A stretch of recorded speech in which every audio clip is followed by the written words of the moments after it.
Hey guys, what is up? It is me, Pagey, here once again with another video on Superman and Lois, and this is going to be my review for episode 2 for this season. What an emotional episode, and also just crazy episode in general. But of course, spoiler alert, if you've not watched the episode, I'm going to be talking about all the spoilers, all the reveals, and there's some massive ones in this episode that are going to continue throughout, you'd assume, a decent amount of this season. So yeah, strap yourselves in for a discussion here. But of course, if you watch the episode, you're here to watch the video after you've watched it. Let me know in the comments section down below your various thoughts, reactions to the episode.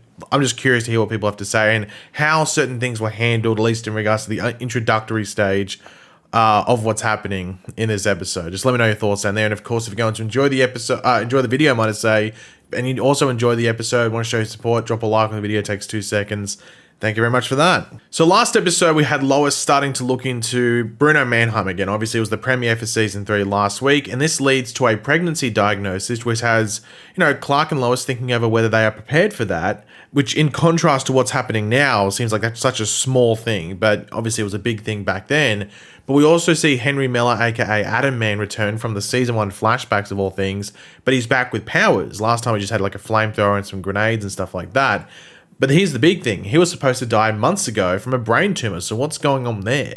With us seeing that Bruno Mannheim is actually behind these powers, but we also see that Lois isn't actually pregnant. She learns this from Dr. Irons, the doppelganger of this John Henry Irons' sister, from the other Earth and stuff like that. But with this not being pregnancy, the symptoms that she has actually point to more concerning things. If you have these symptoms of pregnancy, but you're not actually pregnant, that's not a good thing. But this episode, look, I wasn't too sure jumping into it whether we were going to deal with what happened with Lois at the end of the last episode straight away. I wasn't too sure if they had stretched over the next 2 episodes or something like that, but they dive into it straight away in this episode, and by the end of it, you're an emotional wreck, and I'm just curious to see how it's handled going forward. But I think this episode did a great job, pretty much making that a focus and not trying to sweep it under the carpet, but also pushing forward the Bruno Mannheim stuff as well. And there was some really good stuff with him in this episode as well. And I wasn't too sure if we're going to get too much of him, but they did a really good job with that as well.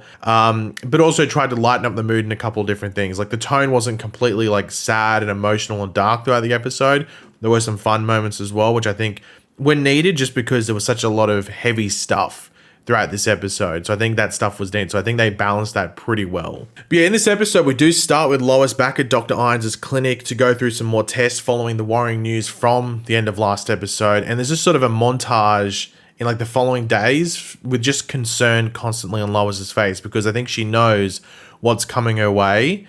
And then like that final scene there when, in the silent montage of sorts with no, acting or anything, it's just like, silence and just some music in the background. She got some bad news, but you just weren't too sure. Now, I think in the trailer breakdown for this episode, I think I said that like the symptoms of pregnancy usually mean a tumor or cancer or something like that. Well, we weren't too sure what it was. The only sort of hint that this gave to what's revealed later in the episode is that she does have like a patch on like I think it was like the left side of her chest or something like that. So that gave a hint as to what it could be, but at the same time, it could have maybe meant multiple things with that patch there. So yeah, that opening scene, Bitsy Tulloch, like she's clearly like standout MVP of the episode. Like don't even have to question it. She was probably the best episode she's ever done. And this is probably the episode to bring the best episode you've ever done to. She was just like 10 out of 10 throughout this episode. Now, Chrissy does some background work and actually connects some high-performing judge to Henry Miller's convenient release, which leads Lois to looking into her, with her sort of rushing into doing it, which makes Chrissy double take, and even Clark sort of curious as to why Lois is like skipping some normal procedures she would go through before, jumping into something like this. But Clark decides to tag along, which I think was the right thing for especially how this episode plays out. Now, Natalie and Sarah do decide to go to this house party of the doppelganger of a guy that Natalie had a crush on back on her Earth. And but when Sarah leaves the house, Lana actually gets a call from the former mayor Dean, and he's in trouble. There's all this noise going on. I was like, surely he's not getting attacked by who I think he's getting attacked by. But that's what we see. He gets assassinated by Onomatopoeia, like Henry Miller did last episode with Maya Dean saying it was always about the pride of Smallville or something like that. So R.I.P. Maya Dean. And the thing that Onomatopoeia replicated was like a shotgun. I think that's what it was. I think they said it was like a shotgun wound straight to the chest. Now, the concerning thing with this is that this murder wasn't in Metropolis. I thought it might have been, but I was like, did Maya Dean go to Metropolis? What the hell? But yeah, because last time, the murder was in Metropolis with Henry Miller, but Maya Dean was killed in Smallville. So Onomatopoeia is in Smallville. Uh-oh.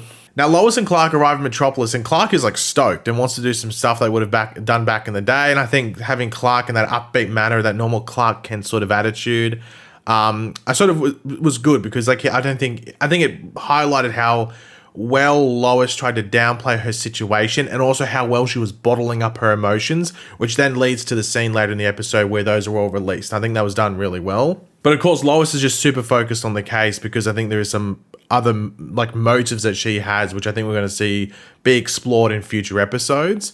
But when the judge they are looking into comes in to talk to them, she gets an immediate look of, oh damn, on her face when Lois brings up Henry Miller. And the more and more that Lois asks about him and just brings up new info about Henry Miller, the more this judge gets concerned and afraid. But she's actually bailed out by some random goons who just look suspicious in general. Now, at that house party I was talking about, we see Eliza, Jonathan's girl from season 1 from Metropolis, who I think we'd only seen previously, I think on webcam, from memory. With that situation getting awkward as Eliza thinks there's like a relationship mending trip here with Jonathan being there. But we also have Sarah setting Natalie up with some guy called Mateo. Now, Mateo recognizes Natalie from her one day at school at Metropolis High back in beginning of season 2. And they do get along, but it's cut short. Now, I don't know if this is really a spoiler because it was all over social media, like the actors have talked about it. But I think Mateo is meant to be Dr. Irons' son. So obviously there's like a sort of like romantic and, physical relationship building there, which might get cut off. And it's like, oh, awkward doppelganger of technically we're cousins. But obviously Mateo isn't from her Earth. So if that's the case and he is the son of Dr. Irons, this guy never existed on her Earth. So I guess it's not that weird because, I mean, she doesn't recognize him. At the same time, there's still some multiversal bloodline lineage thing here. So you might want to cut that out and not continue on with that if he is Dr. Irons' son. Now, Clark does tag the car holding the guy that interrupted his and Lois's talk with the judge. And we actually learn this guy is Elias Orr, who is a character from the comics. I don't know if he was in season 1. When Intergang was in season 1. But yeah, this is Elias Orr, who is like a mercenary dude from the comics. Now, Superman tracks down Bruno Mannheim due to this, and they have their first face-off and conversation, and Superman's sort of just questioning why Bruno Mannheim gave Henry Miller powers. But I did like, throughout this entire thing, Bruno is smart. He's just replying with other questions. He's not giving any answers. He's not giving any sort of hint to his plan or his reasoning, or specifically reasoning into any, like, some of the bad, dodgy stuff. He's not giving away anything, but at the same time, he's also gloating or like flexing his power and what he has done at the same time. He killed that scene. I thought he was awesome in it. But that conversation about the suicide slums and Bruno's upbringing and his different path to power is something I'm interested in seeing more of moving further into this season. And I think there's an entering point here with Bruno Mannheim where he can sit there in his nice, fancy looking office, but I think he can get down and dirty on the streets as well. I'm excited to see more of that. And I think this scene set it up pretty well. And Superman can't really read him, which I think is pretty interesting. Like, I don't know what their interactions were more in the past. I don't know if this was more of like a Lois Lane thing, but then again, it seemed like Bruno might have been a hard guy to get your hands on and have conversations with in the past. So I'm interested to see this storyline play out and what it connects to going forward. But while waiting for the judge outside, Lois actually sees the judge on the ledge of the building about to jump. And the judge just knows that with all this coming out with Henry Miller and her connections and stuff like that, there is really no proper future for her. And to put it in one way, her tombstone is already being engraved. Now, trying to get through to the judge and move forward despite forces that aren't in their control pushing against them, Lois reveals that she has cancer, which Superman arrives just prior to, so he learns in this at this exact same point as well. And it was emotional seeing Lois let out all that emotion when she's trying to get through to the judge.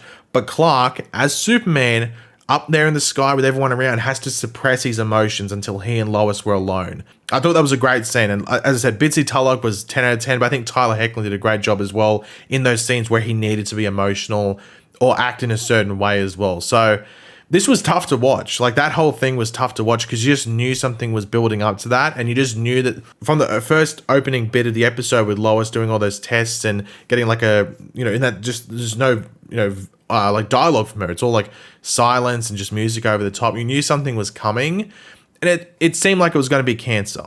So it wasn't that much of a shock, but seeing Lois open up about it and let out all that emotion that she'd been bottling up throughout the episode, just so emotional. Now, back in Smallville, Lana does go looking for Sarah and ends up having a meal and talking with John Henry, where the death of Mayor Dean is brought up in conversation, and his last words of the pride of Smallville are brought up, which leads them looking into it more, which leads to the big insignia or emblem in Lana's office, which says the pride of Smallville, which has a USB drive within it. But before they can look at it and what's on it, Onomatopoeia arrives, who takes it and destroys the computer. Will we find out what's on there? I'm not too sure, but obviously there's some shifty stuff going on there, and obviously another underlying mystery within Smallville sitting back there as well. But yeah, obviously that's just teasing something there, which is going to be very interesting if there's anything on that USB drive that's worth looking at. Now, Clark and Lois back at home, once again, another emotional scene. We get them talking about the cancer diagnosis,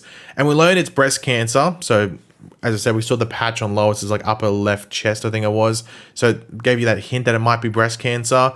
But more specifically, it's stage 3 inflammatory breast cancer. Now, I think they said in the episode, the only thing I know about inflammatory breast cancer is that it's more fast acting. I think there's it passes through your body's natural wall against cancer. I think that's what it is, inflammatory. I think it just sort of bypasses straight through it. So it's more, I think they say aggressive in the episode. I haven't looked into it specifically, the more, as I said, the more specifics about it. I might do that, I might just wait for the show to try and explain. I'm not too sure. But that's scene again was once again just very emotional between those two, and just Clark saying that he's going to be by Lois's side through all of that, I thought was great. Now, back in Metropolis, we see more of Henry Miller being brought to life and some issues around it, his body's sort of not accepting the tests they're doing. But Onomatopoeia arrives or reports back to Bruno, where she tells him that John Henry Irons is alive. With us learning Onomatopoeia was the one to kill this Earth's John, and Bruno's like, hold on, you killed him, what the hell?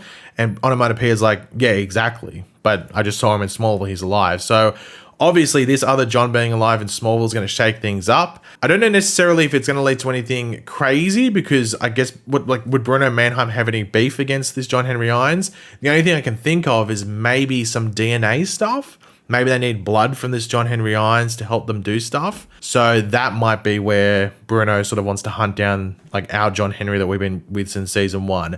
That might be what happens there. But yeah, I'm intrigued to see what happens there going forward. But the final scene of the episode is Lois and Clark telling the boys about Lois's cancer diagnosis.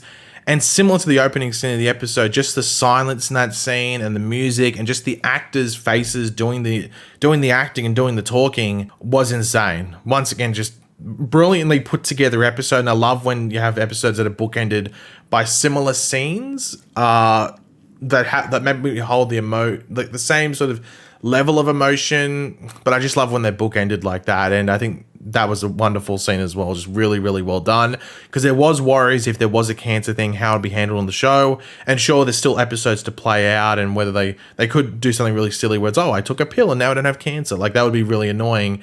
But I think they're going to handle it in a very grounded way, though we have Superman flying around. I think this thing is a real life. Lois isn't Superman. She's not Supergirl. She's a normal person.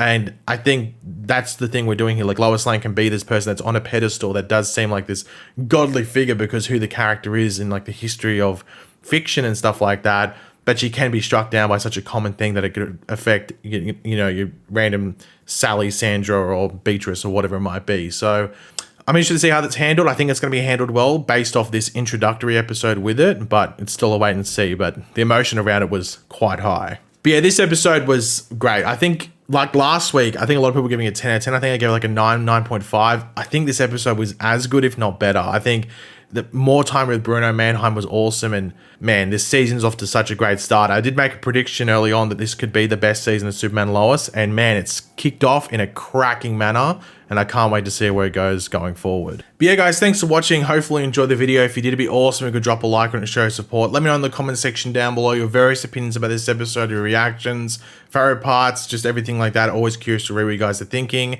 And of course, if you are new to the channel, make sure to subscribe, and I will catch you guys later. Goodbye.